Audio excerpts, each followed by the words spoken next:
please welcome to the stage, it is my absolute honor and privilege to welcome the inimitable Warwick Davis!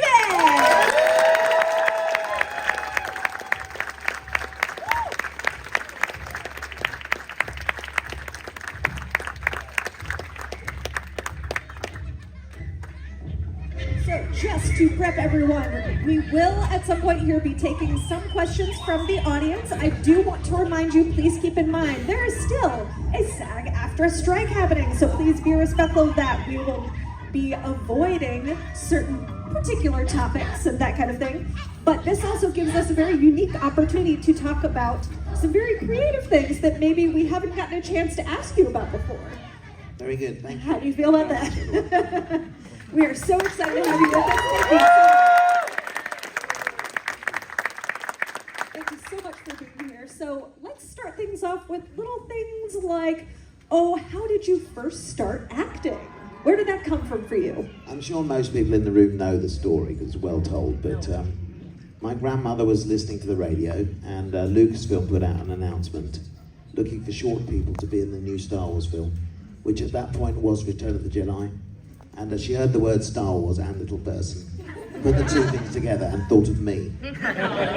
She told my mum, who phoned the studio, and they said, we had everyone we need now.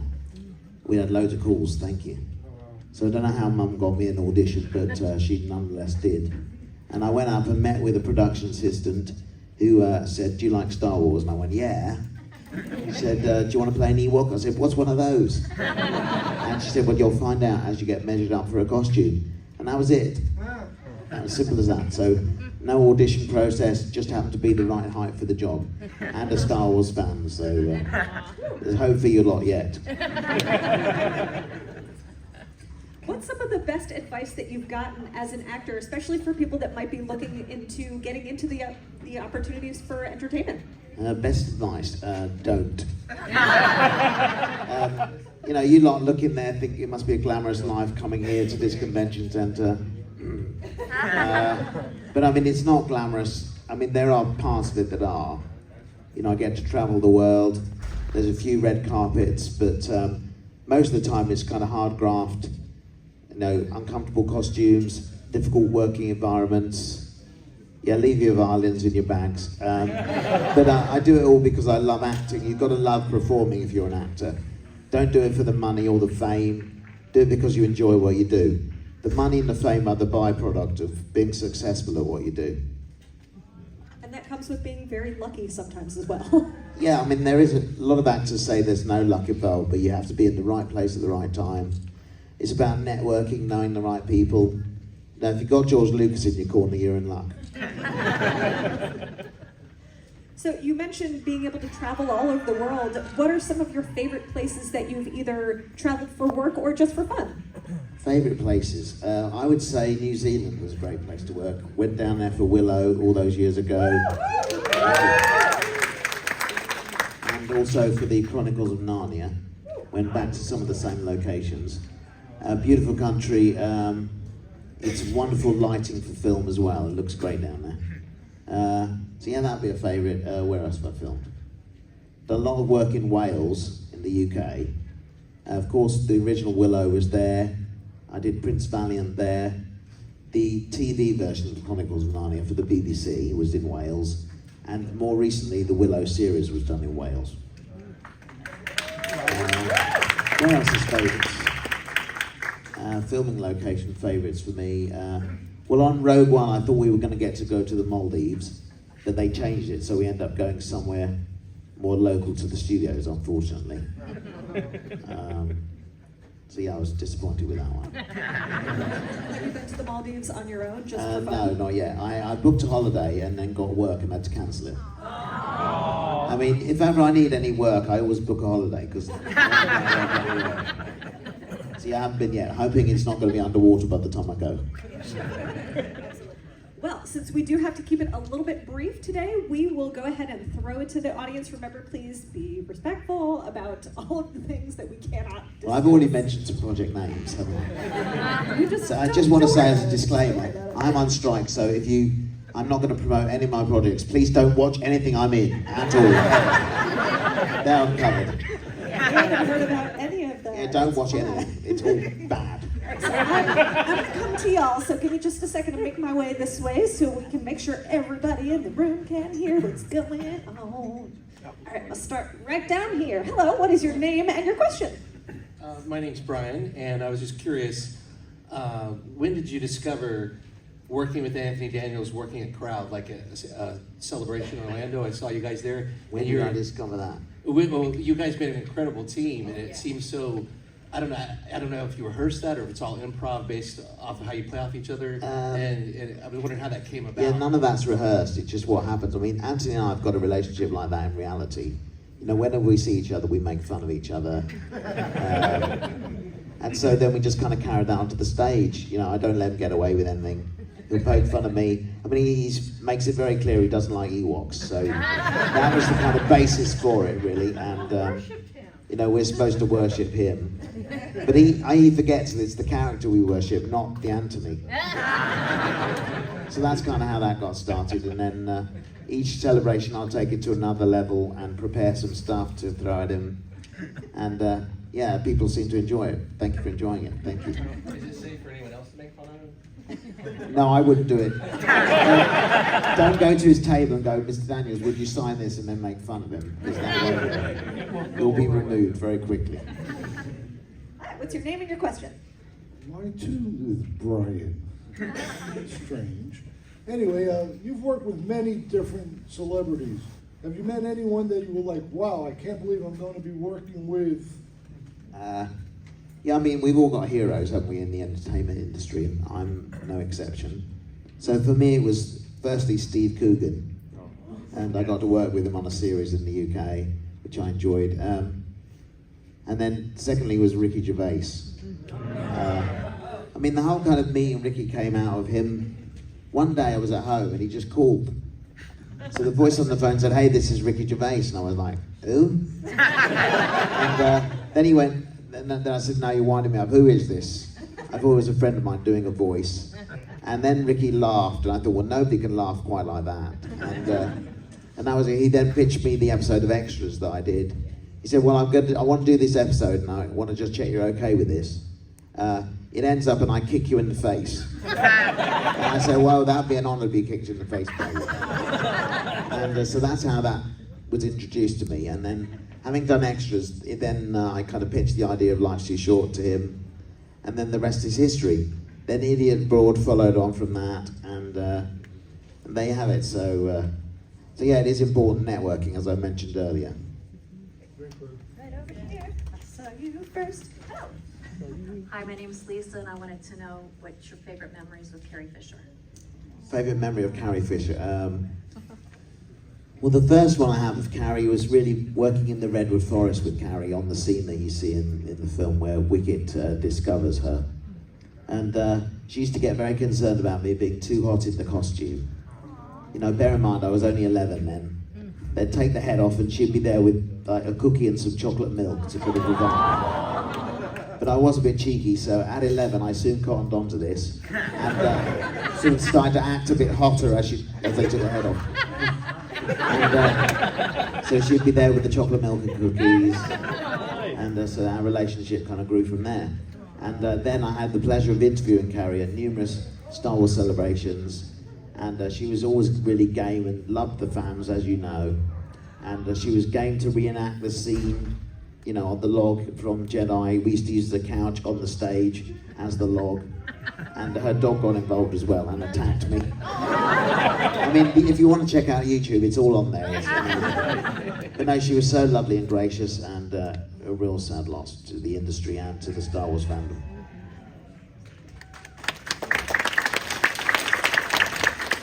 Hi, I'm James. I was just curious, you played so many different roles. Which one was your favorite? I always get asked this question. It's very hard to, from the literally hundreds of characters I've played throughout the years. No, Wicket, I suppose, was the one, because I was only 11 and a Star Wars fan, so very special for me to be involved with the film. And without Wicket, none of the other projects would have followed on, really. It's one thing led to another and so on. So yeah, I guess that's the favourite for me. Thank you. Someone all the way over over here. I'm coming to you. Hi, my name is Katrina. My question is, when you worked on Leprechaun, what was your favorite part about being a villain? Well, it is always fun to play a villain. It's the character that people remember. I mean, I can't believe how many Leprechaun fans there are. How many people are willing to admit they are fans as well. Katrina, you look quite normal. You haven't seen the film, have you? You have? We love it. Wow. I always thought I could spot a Leprechaun fan, but I wouldn't have had you down as one. I love that you have to look a certain way to assume that Oh, you someone do, yeah. Normally slightly deranged. Oh, look, there's one. Oh, sorry, ma'am, sorry. You want your gold, do you? Or my gold?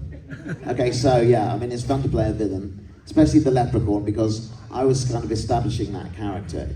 It was written, but nonetheless, I was allowed to kind of put my whole kind of take on the idea and kind of develop the character for the films. And little did I know at that time, I was going to go on to make like 6 of them. Did I do 6? Yeah, it was 6. I remember at one point, I mean, I was in Los Angeles to film probably number 3 or 4, and I was speaking to Ron Howard on the phone, name drop. And he said, why are you in LA? And I said, I'm doing a Leprechaun movie. He said, really, another one? And, I said, yeah, what do you think? Is it a good idea, a good career move? And he said, well, my daughter's boyfriend loves them, and so I guess then they're a good thing to do. So that was it. Thank you. Hello, how are you, sir? Very well, thanks for Good, asking. I hope your family's doing well. I have been a fan of you since I was 12, obviously Willow, and I watched Leprechaun, every movie I have. And you look normal as well. I know. But my friends and I were talking, and obviously there has been a lot of biographies based on celebrities. If somebody came to you and said to do a biography about your life, would you be interested? Well, I've written a book. It's called Size Matters Not. So I wrote that myself. Nobody's ever offered to write a book about me. It could be a short book. Thank you. So yeah, what was the question? Would I have a book written about me? Biography movie. Biography? Oh, a biographical movie. Yeah. Who would play me though? Peter Dinklage.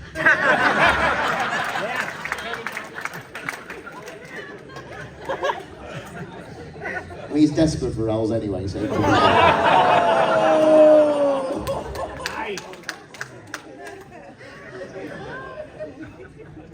So thank you for the question. That was some good facts.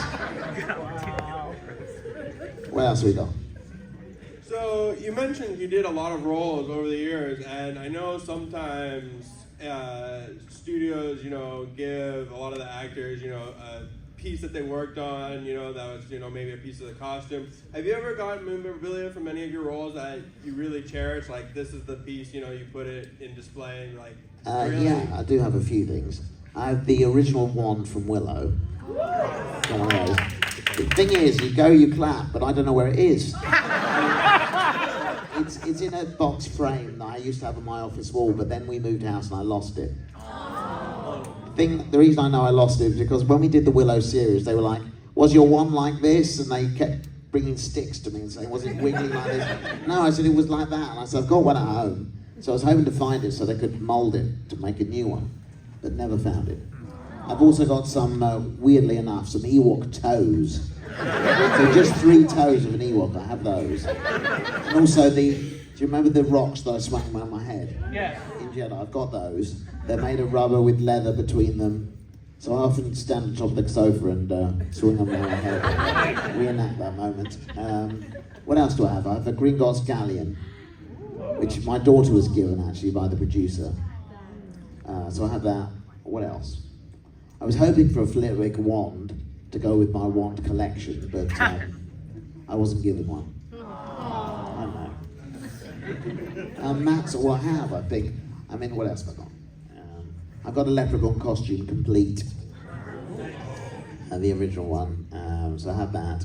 Just stuffed in a box at the minute in the attic. I wear it at Halloween. Thanks for the question, that was a good one. Hello, Laurie. You mentioned working with your daughter. What was that like, having her on set and like? Did I mention that? I mentioned working with Annabelle. Oh, I didn't think I did. But it doesn't matter, we can go into that if you like. You worked with your daughter. What was that like? Yeah, she was in Willow. She played Mims, absolutely, yeah. It was good, yeah. I could see my talent in her. Yeah, she was good. We used to give each other notes after takes as well.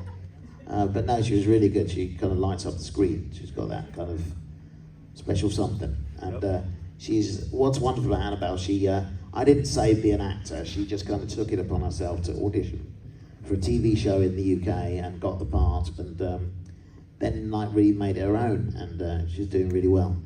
She just finished working on a soap, and now she's doing a tour of a play, The Elephant Man, in the UK. So if you're over, go check it out. I'm very proud. Thank you. Hi, I'm June. Hello, Jim. My question is, when celebrities usually have some kind of a organization or association or something that they're really passionate about, that they support, do you have anything like that? Well, for me, it's the charity that my wife and I founded in the UK. It's called Little People UK, and it helps individuals with dwarfism and their families. It's really modelled on Little People of America, which was founded by Billy Barty, probably like 50 years ago now. And so yeah, we founded the charity, I want to say about 12 years ago now, and helps a lot of families and their offspring as well with dwarfism. Thank you. Thank you. Hi, my name's Crystal, and I was wondering, when you're not doing projects or traveling to like conventions, what do you like to do in your personal time? My personal time went out and I would be telling. Personal time, your downtime. Oh, my downtime, not personal time, let's not say that. I like gardening, like designing kind of the garden stuff, and I've just built a house, and that's still happening, and it took up a lot of time and energy, so don't do it. If you ever think about doing it, never do that. So yeah, just designing stuff, doing the garden. I don't really have a lot of kind of downtime, as it were, though. Now you've asked that, I should probably get some more. So you're very lucky to have me here, because I should be downtiming. We know we're lucky, it's okay. Hi, Warwick, Chris. Hello. I have a quick question about your book, which was amazing. Size Matters Not was narrated by someone other than you, and his voices were amazing, and I felt like he got the real spirit and the hilarity. Why, is that an audio book? Yes, the audiobook. I never got paid at all for that. So there is an audio version, somebody's read it and does voices. Yes. That's good. That is really good. That was not your choice, then? Where is that available from? I got it from the public library. Oh, it's a public thing, so anyone can get it for free. And then that encourages But it is them to better go when to you buy the cards real and- version, because you can see the pictures. So that wasn't a choice then, that was something that a publisher? Yeah, I didn't know about it until you said. Yeah. He did your stories justice, and the book is brilliant. Oh, that's lovely. I shall be telling my lawyer.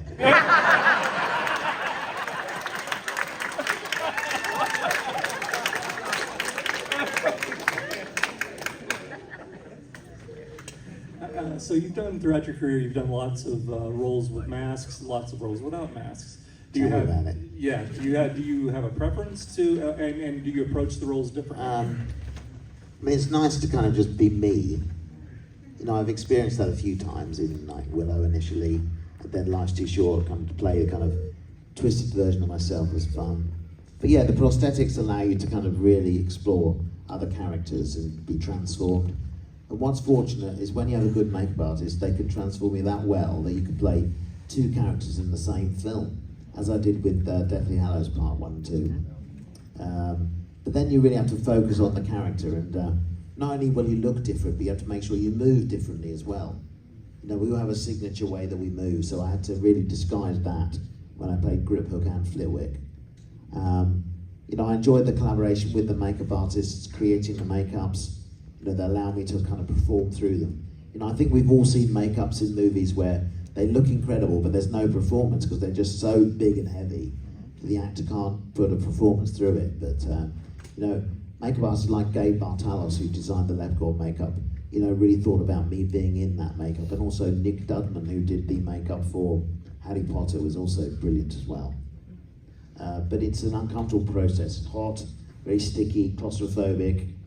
You can't eat properly. So yeah, it's quite a lot of psychological kind of challenge that you have to go through to kind of wear those makeups for like 14 hours. Thank you.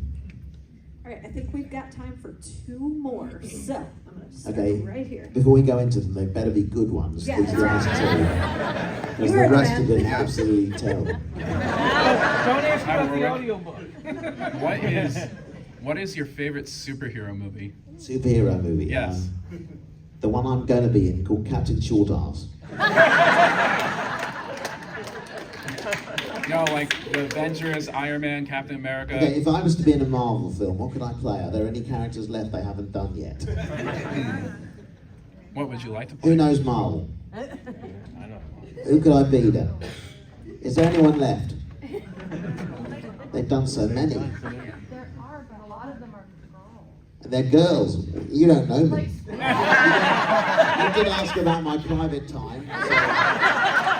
You can rock Squirrel Girl, Warren. Squirrel Girl. Are these Marvel people on drugs? Well, yeah. I could do a squirrel girl.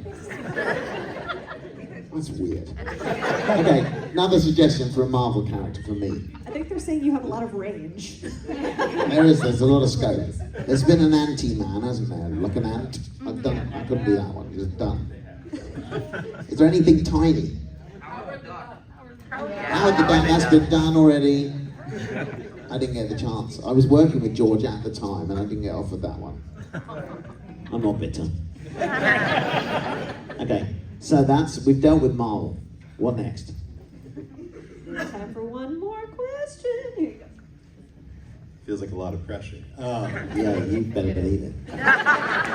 So obviously you have an amazing sense of humor. You've done a lot. Yes, of I do. things with, I'd actually looking at you lot. You want to sit here?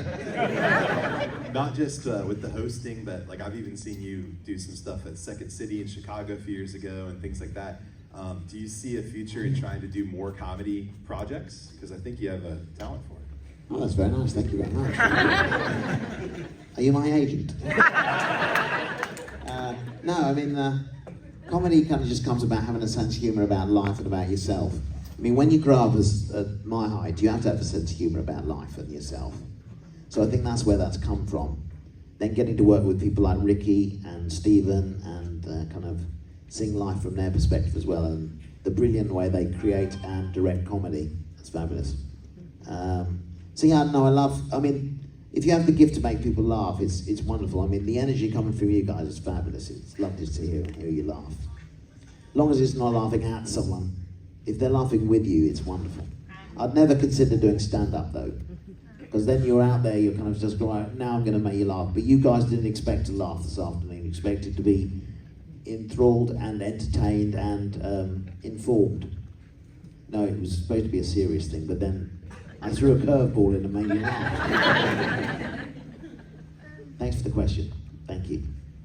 All right, thank you. It is finally that time to wrap it up, unfortunately. Do remember, you can see Mr. Davis at the table still. But don't watch anything I'm in. Remember that. Nothing at all. You're not allowed. If I come on the TV, just switch it off. Don't watch. Unsubscribe to all those streaming channels. Don't watch anything. There you go. Covered. All right, thank you. One more huge round of applause.